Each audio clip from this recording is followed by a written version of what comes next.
యమధర్మరాజు లాంటి యవనరాజు పిలుపు, కళ్ళ ముందే కనపడుతున్న మృత్యువు. కానీ వెన్నంటే ఉన్న గురువు ఆశీర్వాదం ఉంటే మృత్యువు కూడా మిత్రుడై వస్తుందని నిరూపించే అద్భుత గాథ. ముందుగా అందరికీ నమస్కారం.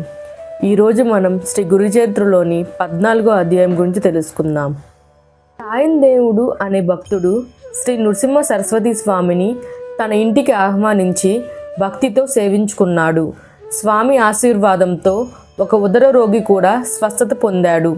అంతా సంతోషంగా ఉన్న సమయంలో సాయందేవుడు కన్నీళ్లతో స్వామి పాదాలపై పడి తన బాధను చెప్పుకున్నాడు. స్వామి, నేనొక క్రూరుడైన యవ్వన రాజు వద్ద పనిచేస్తున్నాను. అతడు ప్రతి ఏటా ఒక బ్రాహ్మణుని బలి తీసుకుంటాడు. ఈసారి నన్ను రమ్మని కబురు పంపాడు.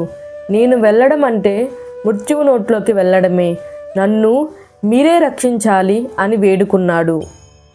అప్పుడు శ్రీ గురువులు చిరునవ్వుతో అతని తలపై చెయ్యి పెట్టి, భయపడకు సాయందేవా, ఆ రాజు నిన్ను ఏమీ చేయలేడు. నువ్వు తిరిగి వచ్చే వరకు మేము ఇక్కడే ఉంటాము, వెళ్ళిరా అని దీవించారు. గురువు వాక్యమే పరమావధిగా సాయందేవుడు రాజు వద్దకు వెళ్ళాడు.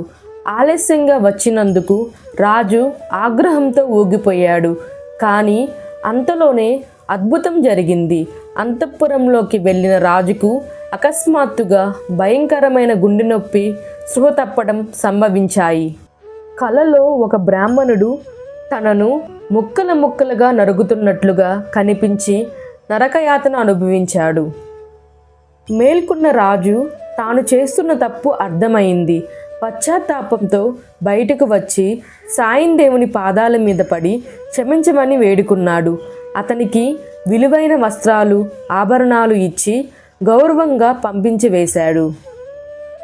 తిరిగి వచ్చిన సాయందేవుడు శ్రీ గురువుల పాదాలకు ప్రణమిల్లి తన శేష జీవితాన్ని స్వామి సేవకే అంకితం చేస్తానన్నాడు. కానీ స్వామి, నాయనా, నీ కోరిక నెరవేరుతుంది. కానీ ఇప్పుడు మేము తీర్థయాత్రలకు వెళ్తున్నాం. 16 ఏళ్ల తర్వాత మళ్ళీ కలుద్దాం అని సెలవిచ్చి వైద్యనాథం వైపు సాగిపోయారు. శ్రీ దత్తాయ గురువే నమః. శ్రీ శ్రీ పాదశ్రీ వల్లభాయ నమః. శ్రీ నృసింహ సరస్వత్యై నమః.